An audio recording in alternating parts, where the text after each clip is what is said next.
प्यारे बुजुर्गों, माताओं, भाई और बहनों, महापुरुष हमें बार बार यही समझाते हैं कि हम सब एक स्वप्न की ज़िंदगी जी रहे हैं। वो स्वप्न जो हमें असली दिखता है, और इस स्वप्न में जब तक हम इस स्वप्न को असली समझते रहते हैं तो असलियत से बहुत दूर हम निकल जाते हैं। जब तक ये स्वप्न टूटेगा नहीं, जब तक इसमें जागृति नहीं होगी, तब तक असलियत क्या है उसकी हमें जानकारी नहीं होगी। जब भी हमें स्वप्न आते हैं तो यही लगता है कि सब कुछ वही हो रहा है जो स्वप्न में हम देख रहे हैं, लेकिन जैसे ही उससे नींद खुलती है तो हमें ये मालूम हो जाता है कि वो स्वप्न था और असलियत कुछ और ही है। ज़िंदगी क्या है, इसको जानना, इसको पहचानना, यही इस मानव चोले में आने का पर्पज़ है। अगर अपने आप को हम जान ना पाए तो ये छोटी सी उम्र जो 50, 60, 100 साल की होगी, ये बहुत जल्दी ही गुजर जाती है। तो बार बार महापुरुष समझाते हैं कि हम जानें कि किस चीज़ को पाने के लिए हम इस धरती पर आए हैं। असलियत की जानकारी हम सब पा सकते हैं। ये नहीं कि असलियत की जानकारी सिर्फ चंद लोग ही पा सकते हैं। हम में से हर एक असलियत को जान सकता है। हमें सिर्फ उस स्वप्न से उठना है। बहुत कुछ संत दर्शन सिंह जी महाराज ने हमारी ज़िंदगी ये किस तरीके से हम व्यतीत कर रहे हैं और किस तरीके से करनी चाहिए, इसके बारे में कहा है। एक जगह फरमाते हैं कि खुलेगी आँख तो देखेंगे मंजिले ताबीर। खुलेगी आँख तो देखेंगे मंजिले ताबीर। अभी तो ख्वाबे परेशान है ज़िंदगी मेरी। एक इंसान की ज़िंदगी ख्वाबों की एक परेशानी है। बहुत बारी ख्वाब कुछ ऐसे आते हैं जो हमें अच्छे लगते हैं, कुछ ऐसे आते हैं जो हमें अच्छे लगते नहीं, और उसके अंदर ही हम बिखर जाते हैं। किसी ख्वाब में हमें लगेगा कि ये चीज़ें बहुत अच्छी हो रही हैं, किसी ख्वाब में लगेगा ये बहुत डरावने से ख्वाब हैं, तो इंसान उनमें ही उलझा रहता है। तो संत दर्शन सिंह जी महाराज फरमा रहे हैं कि खुलेगी आँख तो देखेंगे मंजिले ताबीर। कि जब तक इस स्वप्न से हमारी आँख खुलेगी नहीं, तब तक हमारी मंजिल क्या है और उसको पाने के लिए कौन सा रास्ता हमने इख्तियार करना, वो हमें कभी समझ में आएगा नहीं। इस समय हम सब मन इंद्रियों के घाट पर जी रहे हैं। आँखों से हम देखते हैं, कानों से सुनते हैं, ज़बान से चखते हैं, फिर स्पर्श की इंद्रिय है और सूंघने की इंद्रिय है। और इन इंद्रियों के ज़रिए हम जो अपने अंदर पाते हैं, सोचते हैं, वही असली है। ये इंद्रियां सिर्फ जड़ता और माया की दुनिया की जानकारी हमें देती हैं, और इसीलिए जो कुछ हम यहाँ देखते हैं और पाते हैं, हम समझते हैं कि यही असली है। जब तक ये अंदरूनी आँख ना खुले, तब तक असलियत क्या है इसकी हमें जानकारी नहीं होती। ये अंदरूनी आँख, जैसे 10वां द्वार कहा गया है, शिव नेत्र कहा गया है, सिंगल या थर्ड आई कहा गया है, दिव्य चक्षु कहा गया है, नुक्ता सफ़ेदा कहा गया है। ये जब तक खुलेगी नहीं तो जो असली दुनिया है उसमें हम जाने के लायक नहीं होते। तो इसलिए फरमा रहे हैं खुलेगी आँख तो देखेंगे मंजिले ताबीर, कि जब ये आँख खुलेगी तभी असलियत क्या है उसकी हमें जानकारी होगी। तो ये आँख खुले कैसे? अगर अपने आप हम खोल सकते, किसी धर्म स्थान पर जाकर ये खुल जाती, कुछ पढ़ लिख कर खुल जाती, तो लाखों करोड़ों लोग इसे खोल लेते। इस आँख का खुलना कोई आसान काम नहीं। अगर होता तो लाखों करोड़ों लोग जो हिस्ट्री से अब तक आए हैं उनमें से बहुत से 84 लाख जिया जून से छुटकारा पा लेते। तो इस आँख का खुलना तब होता है जब किसी पूर्ण महापुरुष की नजर करम हम पर पड़ती है, जब वो अपनी तवज्जो, अपनी कमाई का हिस्सा थोड़ा सा हमें देते हैं, तो उनकी कमाई करके इस आँख को खुलना पड़ता है। और जब ये खुलती है तो फिर अंदर की दुनिया के दृश्य हम देखने के लायक हो जाते हैं। उसे ही आत्मिक यात्रा कहा गया। वो यात्रा जो शरीर में तो शुरू होती है लेकिन सचखंड में जाकर खत्म होती है। वो यात्रा जिसके ज़रिए जो मन माया के पर्दे हमारी आत्मा पर पड़े हैं वो हट जाते हैं। वो यात्रा जिसकी उड़ान में हम अपनी मंजिल तक पहुंच सकते हैं। तो संत दर्शन सिंह जी महाराज हमें यही समझा रहे हैं कि जब ये आँख खुलेगी तभी हमारी मंजिल क्या है उसकी हमें जानकारी। अभी तो हम सब सोचते हैं कि इन आँखों से कुछ जो दिखता है, इन कानों से सुनता है, और जो भी हम ग्रहण करते हैं, जो सीखते हैं इस दुनिया में, सोचते कि दुनिया में कुछ बन जाए वही हमारी मंजिल है, और उस और ही हमारा ध्यान चला जाता है, वही उस और ही हम एफर्ट्स पुट इन करते हैं। तो महापुरुष बार बार समझाते हैं कि हमारी मंजिल बाहर की दुनिया में नहीं। ये नहीं कि हम सोचें यहाँ चले जाएंगे तो हमारी मंजिल पूरी हो गई, या वहाँ पर हो आएंगे तो मंजिल पूरी हो गई। हमारी मंजिल इस रूह को, इस आत्मा को पिता परमेश्वर में लीन करने में। प्रभु हम सबके भीतर हैं, उनको हम जान सकते हैं, पहचान सकते हैं। समझना ये है कि जिंदगी क्या है। एक जगह और संत दर्शन सिंह जी महाराज ने इसको और खोल के समझाया कि जिंदगी ख्वाबे मुसलसल के सिवा कुछ न सही, कि जिंदगी एक लगातार चलता हुआ सपना है। जितनी देर ध्यान इस दुनिया के अंदर होगा उतनी देर ये स्वप्न चलता रहेगा, चलता रहेगा, चलता रहेगा, कि जिंदगी ख्वाबे मुसलसल के सिवा कुछ ना सही। इसकी ताबीर तो दर्शन को बता दे साकी के ये जो लगातार चल रहा है स्वप्न,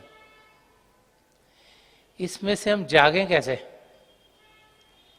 ये तो हर समय हर पल चली जा रहा है, तो इसमें आध्यात्मिक जागृति कैसे हो? जब कि अंदरूनी आँख खुले, और जब वो अंदरूनी आँख इंसान की खुलती है तो एक नई दुनिया उसके सामने खुल जाती है। अध्यात्म की दुनिया, प्रेम की दुनिया, एक ऐसी दुनिया जो शांति से भरपूर है, एक ऐसी दुनिया जो प्रभु के प्रेम से भरपूर है, एक ऐसी दुनिया जो हमें मस्ती के आलम में पहुंचा देती है। बार बार महापुरुष समझाते हैं कि जो एक इंसान कर सकता है वो दूसरा भी कर सकता है, और जिस इंसान की अंदरूनी आँख खुलती है तो वो फिर इस दुनिया को दूसरी नज़र से देखना शुरू हो जाता है, जो सच्ची नज़र है उससे देखना शुरू हो जाता है। अभी तक तो हम सबको ये दुनिया लगता है कि यही है, इसके आगे कुछ और नहीं। लेकिन जैसे हमारी अंदरूनी आँख खुलती है तो हमें ये समझ में आना शुरू हो जाता है कि ये माया की दुनिया है, जो यहाँ दिख रहा है वो असली नहीं, असलियत रूहानी दुनिया में है। असलियत प्रभु के प्रेम को पाने में है, असलियत प्रभु से लगाव करने में है, असलियत प्रभु की ओर कदम बढ़ाने में है। पिता परमेश्वर हम किसी से दूर नहीं, वो तो हमारे खुद से भी नज़दीक हैं। वो कहीं उधर पहाड़ पर नहीं, कहीं और बैठे नहीं, हम सबके भीतर ही हैं। हमने सिर्फ अपना ध्यान अंदर की ओर करना है। जो ध्यान अंदर की दुनिया में कर पाया वो असलियत की जानकारी पालेगा, और जिसका ध्यान सिर्फ बाहर की दुनिया में रहा तो वो इस सुनहरे मौके को जो हमें मिला है अपने आप को जानने के लिए और पिता परमेश्वर को पाने के लिए, उसे गवा देगा। जब इंसान की आँख खुलती है तो उसका नज़रिया बदल जाता है। जब उसे असलियत दिखने को मिलती है तो उसकी कंडीशन कुछ ऐसी होती है, जैसे संदर्शन सिंह जी महाराज ने इस शेर में फरमाया। वो फरमाते हैं कि पलट के आई मनाजिर से हर नज़र तना, पलट के आई मनाजिर से हर नज़र तना, रहा जहाने तमाशा में दीदा वर्तना। वो फरमा रहे हैं कि ये जो जगत के नज़ारे हैं, जिसकी आँख खुल गई वो जगत के नज़ारों में अपने आप को लोभप्रोत होने नहीं देता, उससे अलग रहता है। उसे मालूम है कि असलियत यहाँ है नहीं, और इस दुनिया में जीते हुए दुनिया से अलग, इस दुनिया में जीते इसको एक दूसरे ही नज़र से इंसान देखता है कि पलट के आई मनाजर से हर नज़र तना, कि जो भी इस जगत के नज़ारे हैं उनकी समझ आ जाती है इंसान को, और फिर जिसकी आँख खुल गई वो इस दुनिया में जीता हुआ इस दुनिया को नहीं देखता, लेकिन आगे की दुनिया को, रूहानी दुनिया की जानकारी पाना शुरू कर देता है। सवाल ये है कि हमारा ध्यान क्या है। जिस और हम ध्यान करेंगे हम वैसे ही बन जाएंगे। तो जब हमारा ध्यान अंदर की दुनिया में लगेगा तो खुद ब खुद ध्यान यहाँ से हट जाएगा। ये नहीं कि हम फिजिकली शारीरिक रूप से यहाँ से हट गए, ये हमारा ध्यान है, क्योंकि जो हमारा ध्यान है वो हमारे आत्मा का भारी रूप है। अब आप सबके घरों में टेलीविज़न है और आपके पास रिमोट कंट्रोल है। जब आप एक बटन को दबाते हैं तो एक चैनल आती है, जैसे स्पोर्ट्स की चैनल आ रही है, तो आपको पूरा ध्यान उस खेल कूद में या जो भी वहाँ दिख रहा है उसमें होता है। जैसे आप उसको बदलेंगे, हो सकता है आप न्यूज़ चैनल पे चले जाएं, तो जो न्यूज़ आ रही है आपका ध्यान पूरा उसमें चल जाएगा। हो सकता है उसको बदलने को मूवी लगी हो तो आपका ध्यान मूवी में चल जाएगा।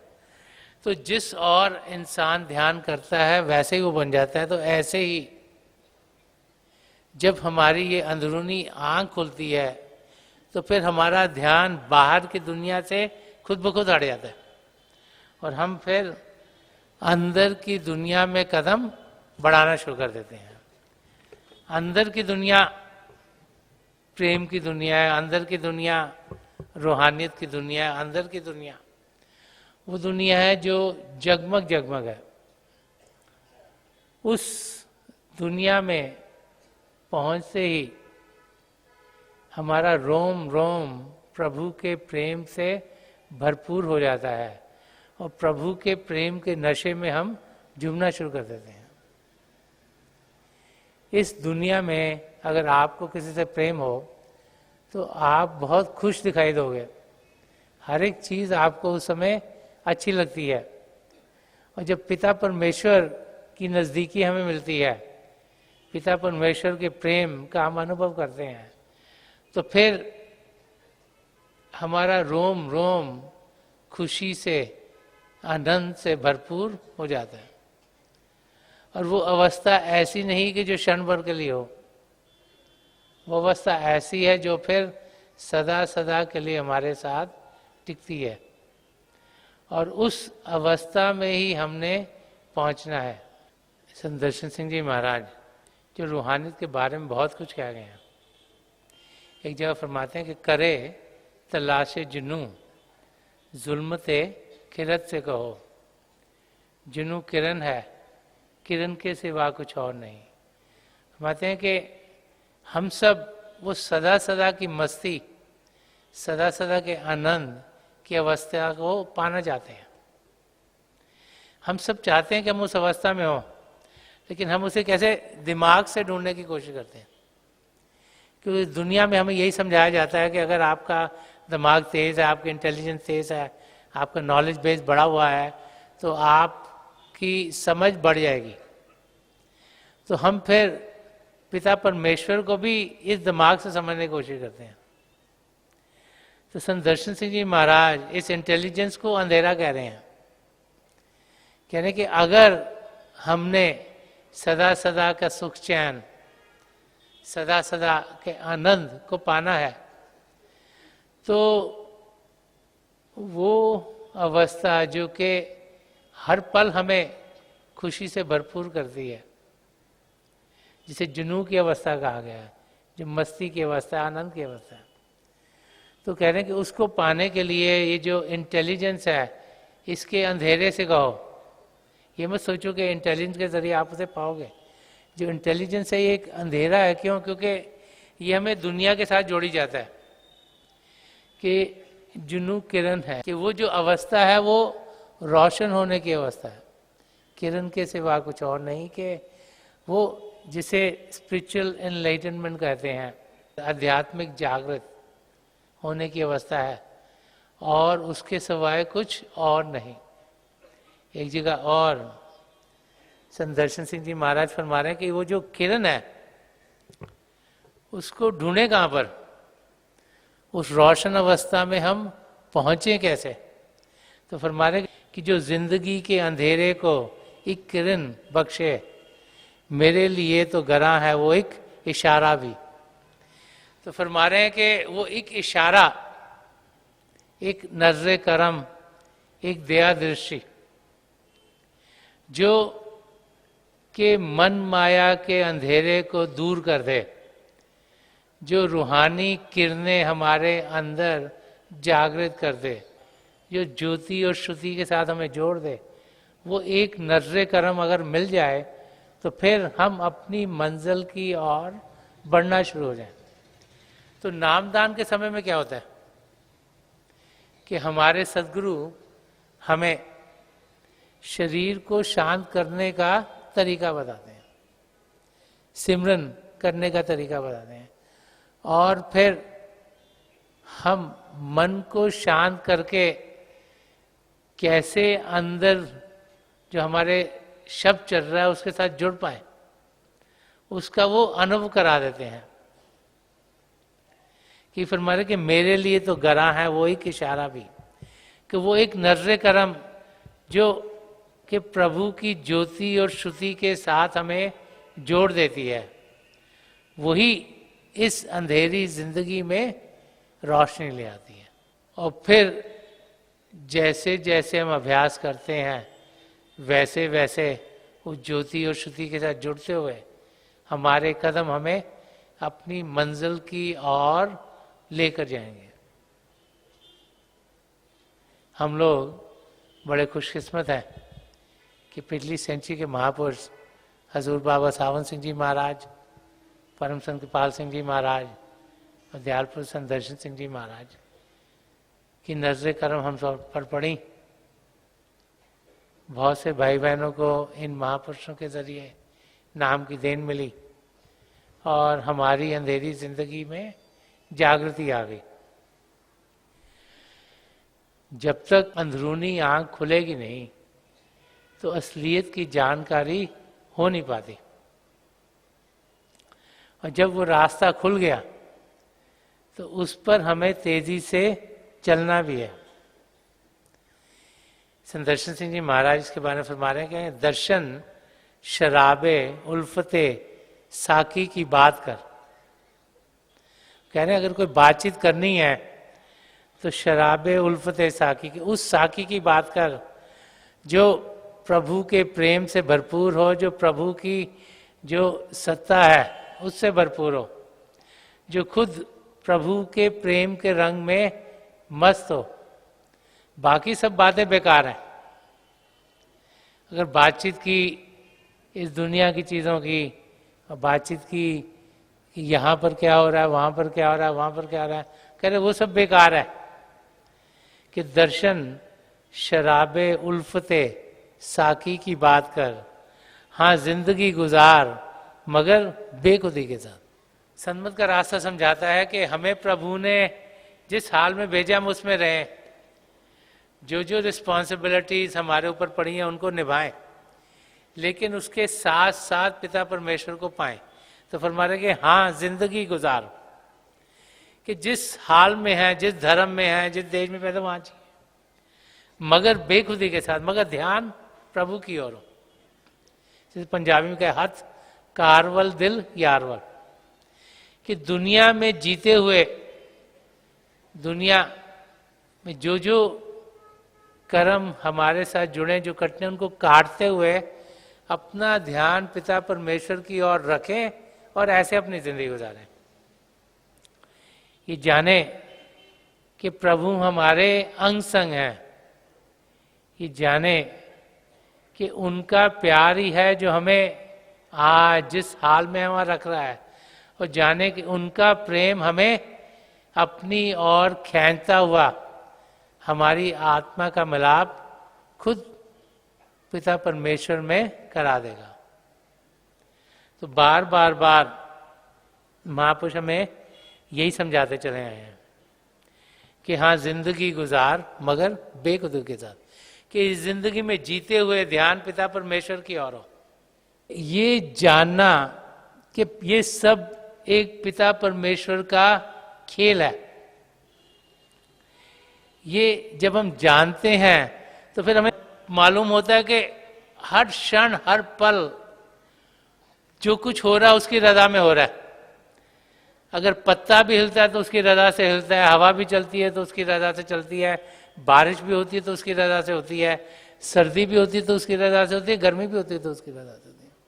क्योंकि ये खेल ही पिता परमेश्वर का है, उसी का रचा हुआ है। उन्होंने जब चाहा हमें अलग कर दिया, जब चाहा हमारे अंदर प्रेम जागृत करे हमें बुला लिया। और शिष्य के नाते पर जब हमें जान जाते हैं कि जो कुछ हमारी जिंदगी में हो रहा है वो पिता परमेश्वर की दया मेहर से हो रहा है, तो हम फिर उसके भाने में जीना शुरू कर देते हैं।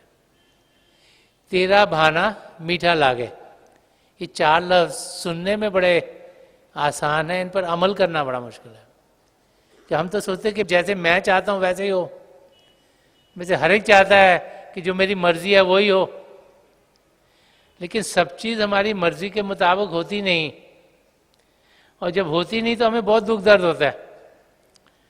लेकिन वो इंसान जो तेरा भाना मीठा लागे को अपनी जिंदगी में डाल लेता है, उसे कोई दुख दर्द नहीं है। उसकी जिंदगी में कुछ भी ऊंच नीच हो उसको पता है ये भी बेहतरी के लिए है।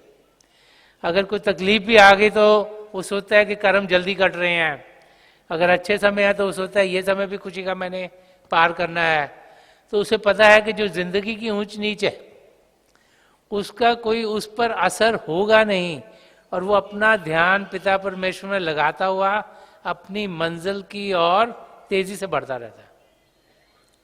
तो उस अवस्था में हमें जाना है कि अतः जो दर्द किया है करो मुदावा भी। वो कह रहे हैं हे पिता परमेश्वर, आपने हमें तो अलग कर दिया और हमें जो पेन ऑफ सेपरेशन है, जो आपसे दूरी है, जिसका दर्द है वो दे दिया, तो अब आप वो जो तकलीफ दिया उसका सल्यूशन भी निकालिए, उसका हल भी कीजिए, हमें अपनी नज़दीकी दीजिए, हमारी आत्मा को अपने साथ मिलाइएगा ताकि 84 लाख जिया जून से हमारा छुटकारा हो और हम फिर से आपकी गोद में आनंद की अवस्था में सदा सदा के लिए पहुंच जाए। और यही जिंदगी का मकसद है।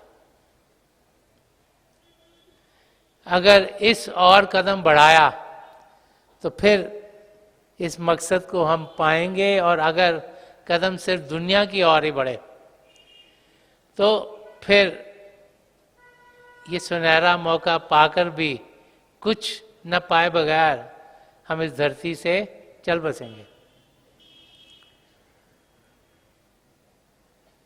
एक महापुरुष जब यहाँ आता है तो हमारे दुख दर्द में वो हिस्सा लेता है। जब नाम की देन हमें मिलती है तो जो हमारे सबसे भारी कर्म है, संचित कर्म, जो भंडार है कर्मों का, उसे वो अपने ऊपर ले लेते हैं, उसका नाश कर देते हैं। क्यों कर देते हैं? कि उनमें ताकत है उनको नाश करने की, हम में ताकत नहीं, हम उन्हें झेल पाए। तो संत दर्शन सिंह जी महाराज वो कौन थे, वो क्या थे? एक पूर्ण महापुरुष क्या होता है, उस और इस शेर में इशारा दे गए हैं। वो कहते हैं वो और हैं जिन्हें अपना ही गम है ए हमदम। वो कहते हैं दुनिया में तो सबको अपना अपना गम लगा हुआ है, माँ बाप बाल बच्चे भाई बहन दोस्त मित्र, सबको अपना अपना गम लगा है, सबके अपने अपने कर्म है, सब अपने अपने कर्म काट रहे हैं। कि वो और हैं जिन्हें अपना ही गम है हमदम, हमारे दिल में तो सारे जहां का गम है। संत दर्शन सिंह जी महाराज फरमा रहे हैं कि उनके दिल में, एक पूर्ण महापुरुष के दिल में सारे जहां का दुख दर्द है। वो चाहते हैं कि हम सब अपनी मंजिल तक पहुंचें। वो चाहते हैं कि ये जो हमें मौका मिला है इसका हम पूरा पूरा फायदा उठाएं, और इसीलिए उनकी मदद हम में से हर एक के लिए होती है। ये नहीं कि वो किसी एक धर्म वालों की मदद करें या दूसरे धर्म वालों की ना करें, ये नहीं कि वो किसी एक देश वालों की करें दूसरे की ना करें, ये नहीं कि वो किसी एक कल्चर की करें दूसरे की ना करें, या गरीब है अमीर है या उसका उनके फर्क पड़ता हो। सारी दुनिया का गम संत दर्शन सिंह जी महाराज फरमा रहे हैं कि हमारे दिल में तो सारे जहां का गम है, कि वो हम सबके लिए आते हैं, हम सबकी मदद करते हैं। वो चाहते हैं कि हम अपनी मंजिल तक पहुंचे। एक जगह और उन्होंने फरमाया कि किसी पर जान देना मकसद हस्ती समझते हैं। कह रहे किसी के लिए अपने आप को कुर्बान करें। जब हम इन महापुरुषों की जिंदगी देखते हैं, आप पहली सेंचुरी के महापुरुष संत दर्शन सिंह जी महाराज, संत कृपाल सिंह जी महाराज को आपने बड़ी नज़दीकी से देखा। तो 24 घंटे वो हम सबके लिए जागते थे। कोई भी हमें तकलीफ होती थी हम उनके पास जाते थे, तो वो हमारी मदद के लिए तैयार होते थे। कि किसी पर जान देना मकसद हस्ती समझते हैं। कि हम समझते हैं, वो संत दर्शन सिंह जी महाराज ये फरमा रहे हैं कि किसी की मदद करना, हम समझते हैं यही जिंदगी का हमारे मकसद है। कि ना हमसे पूछिए हम जिंदगी का राज क्या जाने। वो बता रहे हैं कि जिंदगी का राज यही है कि किसी की हम मदद करें, जो कुछ भी हो उसे किसी पर निछावर कर दें, ताकि उनकी जिंदगी सही रास्ते पर चले और वो अपने मकसद को पालें।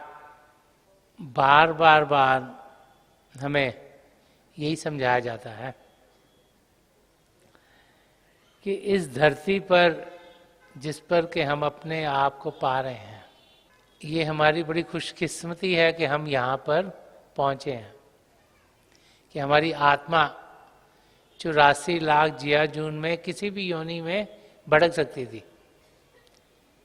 पिता परमेश्वर ने बड़ी दया मेर करके हमें ये योनि दी मानव चोले की, जिसमें प्रभु ने सब पदार्थ दिए हैं अपने आप को जानने की और पिता परमेश्वर को पाने के। हमें ध्यान बाहर से हटाकर अंदर की दुनिया में करना है।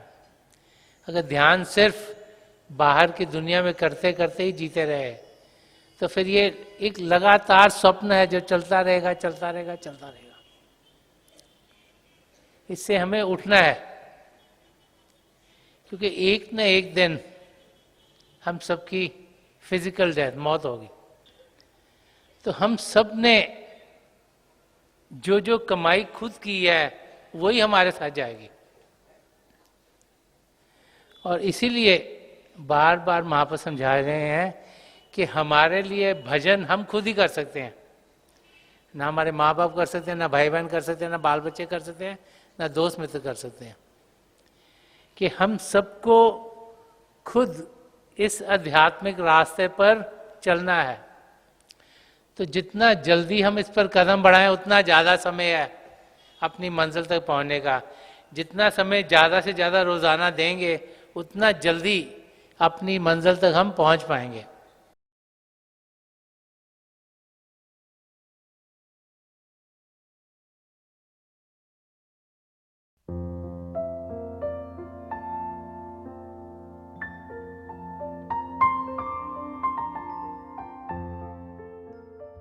तो थोड़ी देर के लिए हम सब अभ्यास के लिए बैठ जाएं।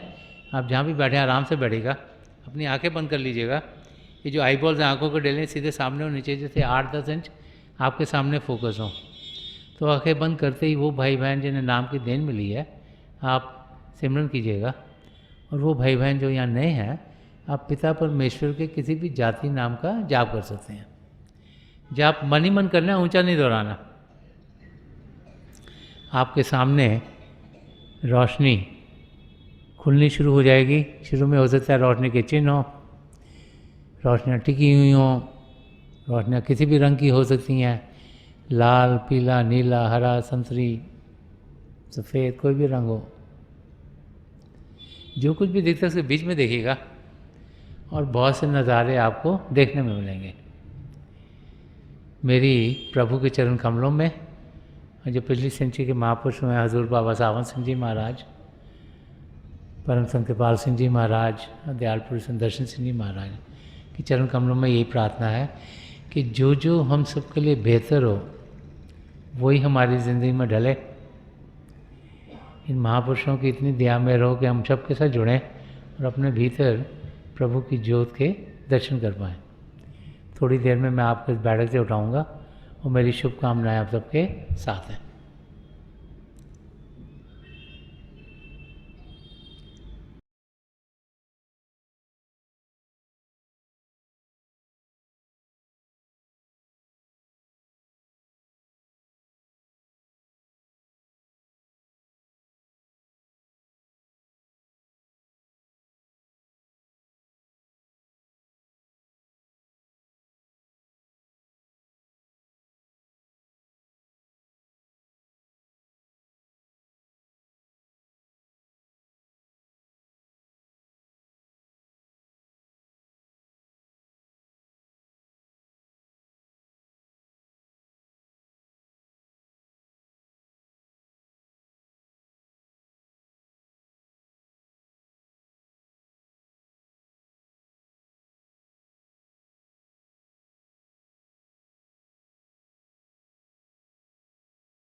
छोड़ दीजिए जी, प्लीज़ लीव ऑफ।